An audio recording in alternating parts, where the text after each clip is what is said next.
नमस्कार, स्वागत है साहित्यिक झरोका चैनल पर। आज हम करेंगे रामधारी सिंह दिनकर की कविता कुरुक्षेत्र का सर्ग 2 और इसका ये वीडियो कौन सा है, तीसरा है। तो आइए देखते हैं क्या कहते हैं। देखिए, अब तक जो हमने सर्ग 2 में देखा उसमें युधिष्ठिर भीष्म पितामह से मिलने के लिए आते हैं और अपने मन की पीड़ा और युद्ध के कारण उत्पन्न उनके मन में जो ग्लानि है उसकी अभिव्यक्ति करते हैं। युधिष्ठिर को संताप करते हुए देखकर भीष्म पितामह उनसे बातचीत करते हैं और देखते हैं कि वो क्या कहते हैं। भीष्म ने देखा गगन की ओर। यहाँ पर युधिष्ठिर की बातचीत खत्म हो चुकी है और भीष्म का चित्रण है कि वो क्या कहते हैं। युधिष्ठिर के पश्चाताप, उनके रोने के बाद उनके मन में जो ग्लानि का भाव आ गया है, युद्ध के प्रति और संसार के प्रति जो विरक्ति का भाव आ गया है, उसके बाद भीष्म की प्रतिक्रिया है कि भीष्म ने देखा गगन की ओर। गगन यानी आसमान की ओर देखा। मापते मानो, मानो कौन सा अलंकार होगा यहाँ पर? उत्प्रेक्षा अलंकार। मापते मानो युधिष्ठिर के हृदय का छोर यानी किनारा।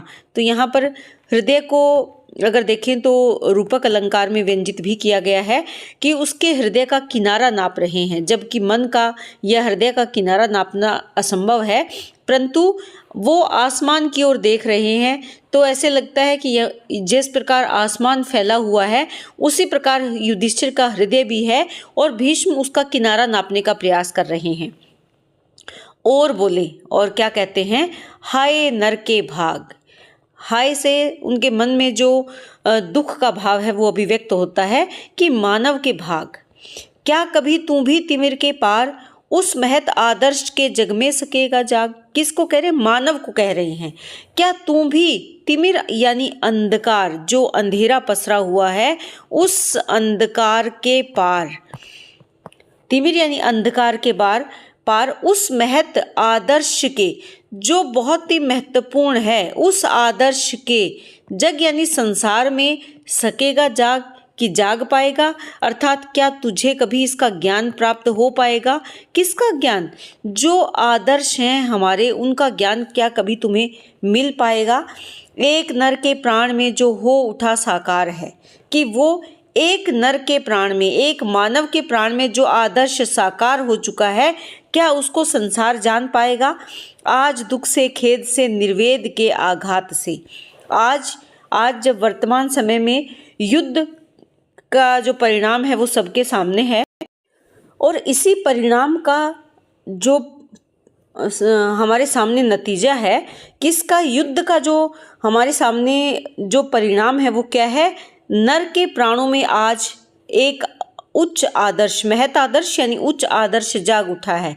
यहाँ पर नर कौन है? नर युधिष्ठिर है, क्योंकि पश्चाताप कौन कर रहे हैं? युधिष्ठिर कर रहे हैं। और वो ये मानने को तैयार है कि मुझे अगर पता होता कि महाभारत का परिणाम ये होगा तो मैं कभी भी अपने भाइयों के साथ युद्ध नहीं करता, मैं भीख मांगकर अपना जीवन जी लेता, लेकिन युद्ध का मैं मन में विचार भी नहीं लाता।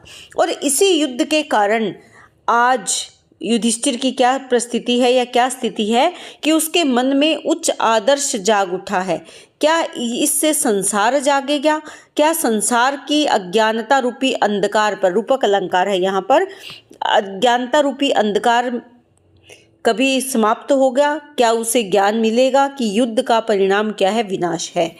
आज दुख से, इस दुख से, खेद से, निर्वेद के आघात से, निर्वेद यानी विरक्ति का भाव आ जाना, तो यहाँ पर इस विरक्ति के भाव से जिस प्रकार युधिष्ठिर के मन में युद्ध के प्रति या अपनी भोगवादी लालसाओं के प्रति एक मन में अलग विचार आ गया है, वो मानवता के बारे में सोच रहे हैं, उसी प्रकार क्या इस संसार के मानव के मन में ये विचार आएंगे और चारों ओर क्या इस प्रकार के विचारों का ज्ञान फैलेगा या इसका प्रचार प्रसार हो पाएगा? तो यहाँ पर अगर हम देखें तो प्रश्न अलंकार है, क्या कभी तू भी तिमिर के पार। तो यहाँ पर क्या है? प्रश्न कर रहे हैं, क्या कभी ऐसा होगा कि इस अंधकार के पार तुम जा पाओगे? तो यहाँ प्रश्नोत्तर अलंकार है।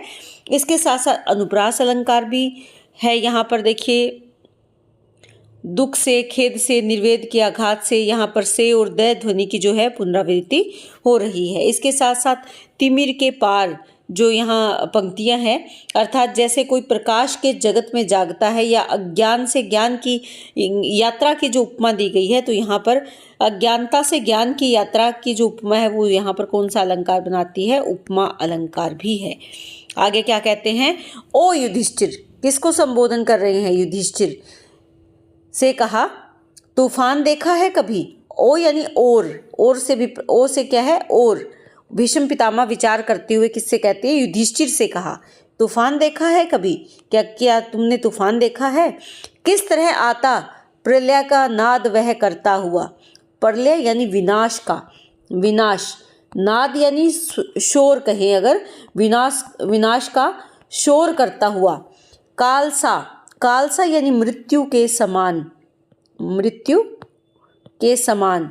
सावन में द्रुमों को तोड़ता झकझोरता। द्रुम क्या है? पेड़, जो जंगल के पेड़ हैं उनको तोड़ता है, झकझोरता है। और मूलो छेद कर भू पर सुलाता क्रोध से। मूलो छेद, मूल यानी जड़ को छेद कर, जड़ को तोड़कर उसे भू यानी धरती पर सुला देता है, क्रोध अर्थात गुस्से से। क्यों? क्योंकि उसको देखकर लगता है कि वो बहुत विनाशकारी है। उन सहस्रों पादपों को जो कि शीर्णधार हैं, शीर्णधार यानी बहुत कमज़ोर है, उन पादपों को, पादप यानी जो वृक्ष हैं, छोटे पौधे हैं, जो वनस्पतियां हैं, हजारों, सहस्रों यानी हजारों, अनेकों वनस्पतियों को जो कि बहुत ही क्षीण हैं, कमज़ोर हैं, उनको भी वो तहस नहस कर देता है। प्रश्न कर रहे हैं कि क्या तुमने तूफान देखा है जो अचानक से आता है, चारों ओर विनाश फैला देता है और विनाश का स्वर उत्पन्न करता है, शोर मचाता है, मृत्यु के समान, जंगल के लिए मृत्यु बनकर आता है और जंगल के पेड़ों को तोड़ता है, झकझोरता है, उनकी जड़ें उखाड़ देता है, उखाड़कर ऐसे लगता है कि क्रोध से उन्हें भूमि पर सुला रहा है। और हजारों ऐसे वनस्पतियों को जो क्षीणधार हैं, बहुत कमज़ोर हैं, रुग्ण शाखाएं द्रुमों की हर हरा कर टूटती हैं। रुग्ण यानी कमज़ोर, शाखाएं द्रुमों की, पेड़ों की हर हराते हुए, स्वर करते हुए वो टूट जाती हैं। टूट गिरते शावकों के साथ नीड़ विहंग के, शावकों के, शावक यानी जो छोटे पक्षी हैं उनके, नीड़ अर्थात घोंसले, विहंग पक्षियों के, जो पक्षियों के घोंसले हैं वो छोटे छोटे बच्चों के साथ नीचे गिर जाते हैं। अंग भर जाते वनानी के निहत तरु गुल्म से, और अंग भर जाते हैं, वनानी यानी वन के, उस जंगल के, किससे? उसमें जो निहित, उसमें जो व्याप्त हैं पेड़ पौधे, गुल्म, उन सब से क्या है? उसका आंचल भर जाता है, जो वनानी है वो भर जाती है, यानी उसकी गोद भर जाती है। तो कहने का भाव यहाँ पर क्या है कि वो जो तूफान है, वो जो प्रलय है, उस तूफान के कारण आई हुई जो जंगल में प्रलय है, उसी के कारण पेड़ पौधों के पत्ते, उसकी गुल्म यानी उसकी टहनियाँ, उसके जो भाग हैं, उस पेड़ के जो हिस्से हैं वो जंगल में पसर जाते हैं। छिन्न फूलों के दलों से पक्षियों की देह से, छिन्न फूलों के दलों से यानी फूलों के टूटे हुए जो समूह है वो वहाँ बिखर जाते हैं, और पक्षियों के देह यानी पक्षियों के शरीर, मृत शरीर भी उस जंगल में चारों ओर फैल जाते हैं। यहाँ पर देखिए वास्तविकता बता रहे हैं कि प्रकृति का क्या नियम है, कि प्रकृति किस प्रकार अपना संतुलन करती है, प्रकृति का क्या नियम है, उसके बारे में प्रकृति का उदाहरण देकर युधिष्ठिर को समझाने का प्रयास कौन कर रहे हैं? भीष्म पितामह कर रहे हैं। पर शिराएं जिस मही रूह की अतल में है गड़ी, लेकिन शिराएं यानी शिखाएं, जो उसकी जड़ें हैं, किसकी? मही रूह, मही अर्थात धरती, रूह से विप्राय क्या है? पेड़, पेड़ कि मही से कहें भू, कि जिस पेड़ की जड़ें भूमि में, भूमि की गहराइयों में गड़ी हैं, दबी हैं, वह नहीं भयभीत होता क्रूर झंझावात से। वो इस भयानक तूफान से, झंझावात यानी उस तूफान से डरता नहीं है। शीश पर बहता हुआ तूफान जाता है चला, वो अपने गर्व के साथ खड़ा रहता है और तूफान उसके सिर के ऊपर से गुजर जाता है।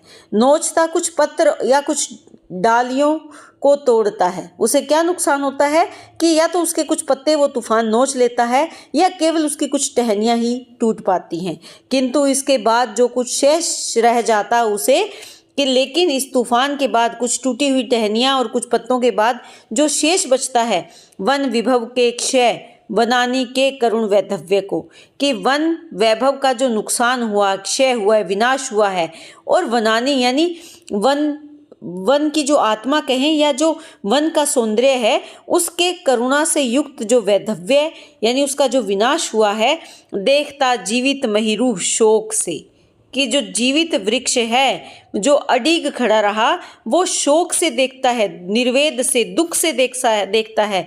क्लांत पत्रों को झुकाए, क्लांत अपने पत्तों को झुकाए, स्तब्ध मोना आकाश में, मौन होकर आकाश में स्तब्ध खड़ा है, अपने पत्तों को अकेले में झुकाए मौन है और सोचता है भेजती हमको प्रकृति तूफान क्यों, कि वो क्या सोचता है कि प्रकृति हमारे लिए तूफान क्यों भेजती है। तो यहाँ पर जो महिरू बचता है वो किसके साथ उसकी तुलना की है, यहाँ पर युधिष्ठिर के साथ उसकी तुलना की है। पर नहीं है ज्ञात उस जड़ वृक्ष को, लेकिन भीष्म क्या कहते हैं कि उस जड़ वृक्ष को ये ज्ञात नहीं है। प्रकृति भी तो है अधीन विमर्श की, कि प्रकृति किसके अधीन है, एक विचार के अधीन है, विचार या विचारण के अधीन है। यह प्रभंजन शस्त्र है उसका नहीं। प्रभंजन से अभिप्राय क्या है, तोड़ना फोड़ना, यानी प्रचंड वायु के द्वारा जो तोड़ फोड़ होती है, यह उसका क्या है, तोड़ फोड़। ये उसका शस्त्र नहीं, उसका हथियार नहीं है, किंतु है आवेग में विस्फोट उसके प्राण का। लेकिन ये आवेग यानी गति से भरा हुआ विस्फोट है उसके प्राणों का, जो जमा होता प्रचंड निदाग से। निदाग से अभिप्राय क्या है, गर्मी या ताप से। प्रचंड यानी बहुत तेज अग्नि से जो एकत्रित होता है, जमा होता है, फूटना जिसका सहज अनिवार्य है। और उसका फूटना, उस ताप का, उस विस्फोट का फूटना, उस आवेग का विस्फोट होना बहुत ही सहज भाव है, अनिवार्य है। अर्थात परिस्थितियों के वशीभूत होकर परिवर्तन आना इस प्रकृति का नियम है। बिल्कुल उसी प्रकार जैसे एक ज्वालामुखी में धीरे धीरे लावा इकट्ठा होता है और एक समय आता है जब ज्वालामुखी फूट पड़ता है। तो ये किसका नियम है, ये प्रकृति का नियम है। भीष्म किसको समझा रहे हैं, युधिष्ठिर को समझा रहे हैं। यों ही नरों में भी विकारों की शिखाएं आग सी, बिल्कुल वैसे ही जैसे कि प्रकृति में होता है, नरों में यानी मानव में भी वही विकारों की शिखाएं, विकारों की यानी कुरीतियों की या कुविचारों की।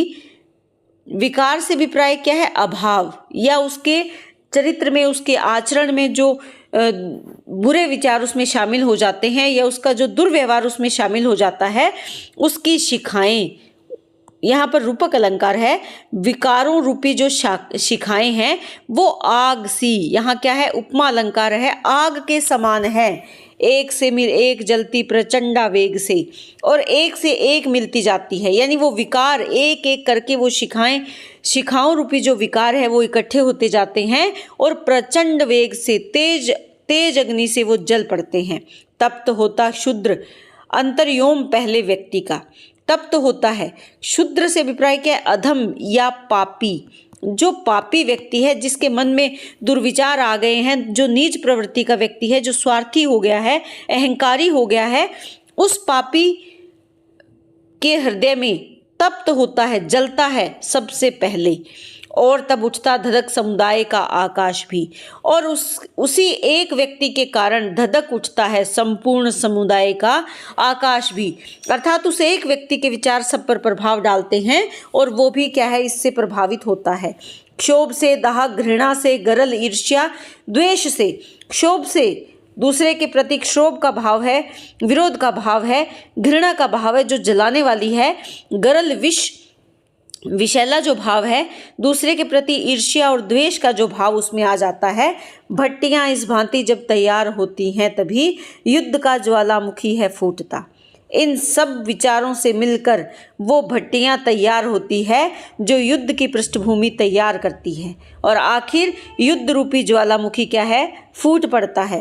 राजनीतिक उलझनों के ब्याज से या कि देश प्रेम का अवलंब ले, और इसके लिए बहाना क्या ढूंढा जाता है, या तो राजनीतिक परिस्थितियां या फिर देश प्रेम का भाव। यानी यहाँ पर या तो राजनीति को केंद्र में रखा जाता है या देश के प्रति प्रेम के भाव को सहारा बनाकर, अवलंब यानी सहारा बनाकर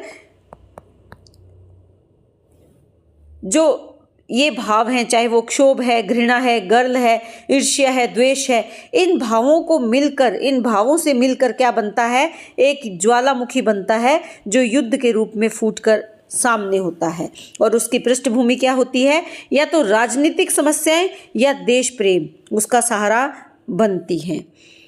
किंतु सबके मूल में रहता हलाहल है वही, चाहे कारण कुछ भी रहे, मूल में यानी का मूल जो कारण है, मूल जो जड़ है, उसमें हलाहल यानी विष वही है, वही आपसी वैमनस्य का फैलता है, जो घृणा से, स्वार्थ में, विद्वेष से, जो एक दूसरे के प्रति घृणा के भाव से, स्वार्थ युक्त विद्वेष के भाव से, विरोध के भाव से युद्ध को पहचानते सब लोग हैं।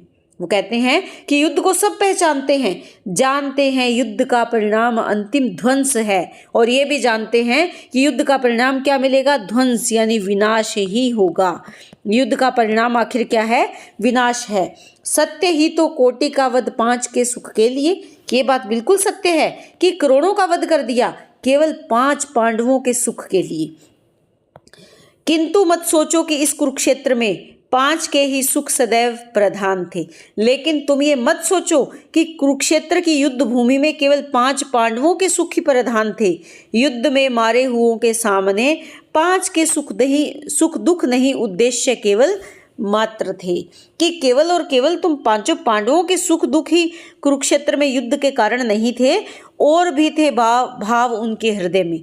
जो इस युद्ध भूमि में तुम्हारे पक्ष में या विपक्ष में युद्ध करने के लिए आए थे, उनके अपने भी भाव थे, किसी अन्य के प्रति ईर्ष्या का भाव, द्वेष का भाव, वैमनस्य का भाव, स्वार्थता के, नरता की, जलते शौर्य के खींच कर जिसने उन्हें आगे किया। स्वार्थता का भाव, नरता अपने आप को उच्च दिखाने का जो भाव है, या जलते हुए शौर्य का जो भाव है, यानी अपने आप को श्रेष्ठ दिखाने का भाव है, वही भाव उसे खींचकर इस युद्ध भूमि में ले आए। हेतु उस आवेश का था, और भी हेतु यानी कारण, कारण उस युद्ध के आवेश का, आवेश यानी आवेग, युद्ध का जो आवेग था या जोश था, उसका कारण और भी थे। कहने का भाव क्या है कि भीष्म पितामह यहाँ युधिष्ठिर को कहते हैं कि जो भी तुम्हारे साथ आए या विपक्ष में तुमसे लड़े, उनका कारण केवल और केवल तुम नहीं थे, यानी जो साथी तुम्हारे कारण इस युद्ध भूमि में शहीद हो गए या वीरगति को प्राप्त हुए, वो केवल तुम 5 के सुख के लिए युद्ध लड़ने नहीं आए थे, बल्कि उनके बहुत से व्यक्तिगत कारण भी उनको युद्ध भूमि की ओर ले आए थे। युद्ध का उन्माद संक्रमणशील है, एक चिंगारी कहीं जागी अगर, तुरंत बह उठते पवन 49 हैं। कि युद्ध का जो उन्माद है, उन युद्ध का जो वो क्या है, संक्रमणशील है, संक्रमणशील है यानी बढ़ने वाला है। उन्माद से अभिप्राय यहाँ पर क्या है, जो जोश है, जो युद्ध का विचार है, वो कैसा है, संक्रमणशील है, यानी वो बहुत जल्दी बढ़ता है। अगर कहीं एक छोटी सी भी चिंगारी लग जाए तो तुरंत वह 49 पवन यानी बहुत तेज गति प्राप्त कर लेती है। एक छोटी सी चिंगारी अगर कहीं लग जाती है, थोड़ी सी तिनके पर भी अगर आग लग जाती है, तो हवाएं उसको इतना ज़्यादा बढ़ा देती है, यानी परिस्थितियों से वो हवा या अन्य व्यक्तिगत परिस्थितियों से अगर देखें तो वो विचार और भी ज़्यादा बड़ा बन जाता है। तुरंत बह उठते पवन 49 है, यानी उनकी संख्या बहुत बढ़ जाती है।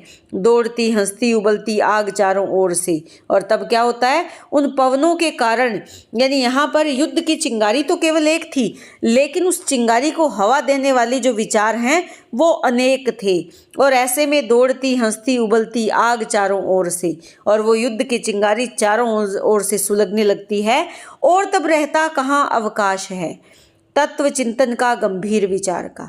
और जब परिस्थितियां विपरीत हो जाए तो कहाँ पर अवकाश मिलता है, अवकाश से अभिप्राय क्या है, समय मिलता है तत्व चिंतन का, यानी गहन चिंतन का, या उस पर गंभीर विचार का। तात्विक चिंतन यानी उसके बारे में, सभी पक्षों के बारे में सोचना और विचार करना, या उस पर गंभीरता से विचार विमर्श करने का समय तब किसी के पास नहीं होता। युद्ध की लपटें चुनौती भेजती, प्राण में नर में छिपे शार्दूल को।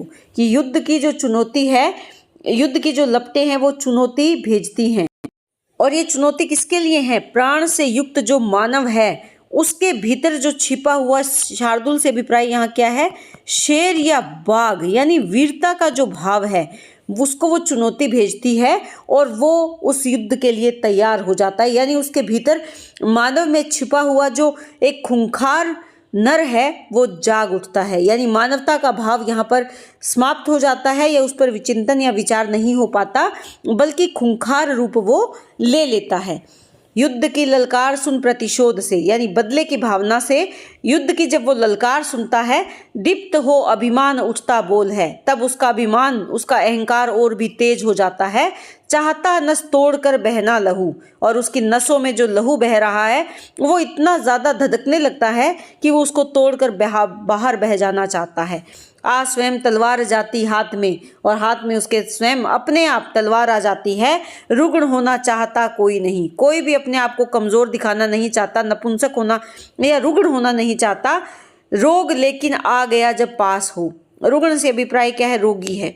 रोगी नहीं होना चाहता कोई भी, लेकिन यानी युद्ध कोई नहीं करना चाहता, लेकिन जब युद्ध पास ही आ गया है, रोग जब पास ही आ गया है, तो तिक्त औषधि के सिवा उपचार क्या। तो ऐसे में तिक्त यानी कड़वी औषधि, जब व्यक्ति को रोग हो जाता है तो उसके पास इलाज क्या है, सिवाय कड़वी औषधि के, कड़वी दवाई के द्वारा उपचार करने के अलावा उसके पास कोई चारा नहीं, कोई रास्ता नहीं, कोई मार्ग नहीं।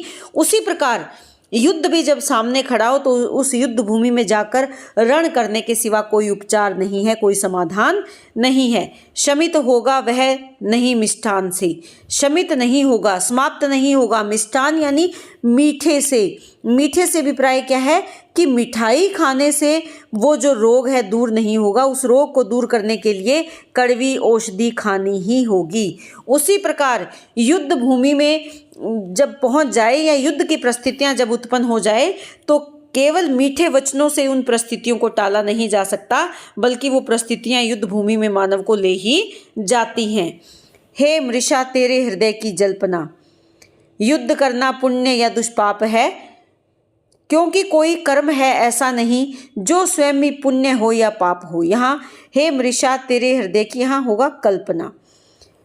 तो यहाँ पर क्या कहना चाहते हैं कि मानव के हृदय की कल्पना कैसी है, झूठी है, असत्य कल्पना है। ये असत्य कल्पना, जल्पना या कोरी बातें कह सकते हैं। यहाँ पर युद्ध करना पुण्य या दुष्पाप है, कि हम ये सोचते हैं कि लड़ाई करना अच्छी बात है या बुरी बात है, पुण्य का कार्य है या बुरा कर्म है। ये कौन सोचता है, इसके बारे में मानव सोचता है। लेकिन यहाँ पर भीष्म पितामह क्या कहते हैं कि ये असत्य बात है, कि ये मानव की केवल उसके मन के विचार हैं, क्योंकि कोई कर्म है ऐसा नहीं जो स्वयं ही पुण्य हो या पाप हो।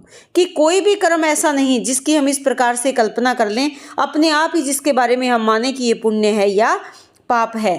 सत्य ही भगवान ने उस दिन कहा, क्या कहा, मुख्य है कर्ता हृदय की भावना।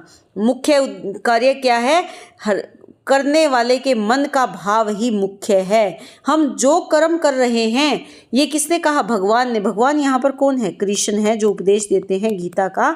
उन्होंने कहा कि मुख्य बात क्या है, कर्म के पीछे कर्ता यानी करने वाले के मन का भाव क्या है, वही मुख्य है। मुख्य है यह भाव जीवन युद्ध में, और जीवन रूपी युद्ध में भी यही भाव महत्वपूर्ण है कि हम जीवन में जो भी कार्य करें उसके पीछे हमारी भावना क्या है।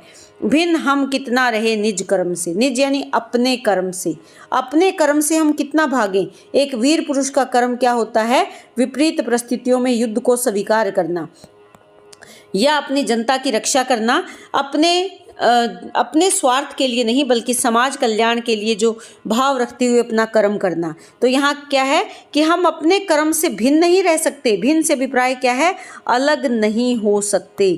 युधिष्ठिर को समझाते हैं कि हम चाहे कितना भी प्रयास करें, लेकिन हम अपने कर्म से अलग नहीं हो सकते।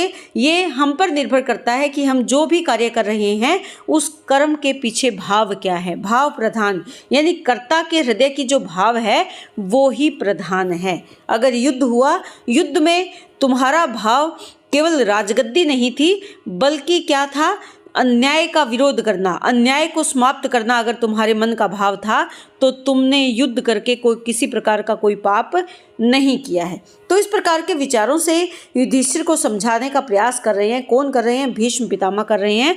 उम्मीद करती हूँ कि ये व्याख्या आपको बहुत अच्छे से समझ में आ रही है। इसी तरह चैनल से जुड़े रहें, वीडियो को लाइक करें, शेयर करें और सब्सक्राइब करें। बहुत बहुत धन्यवाद।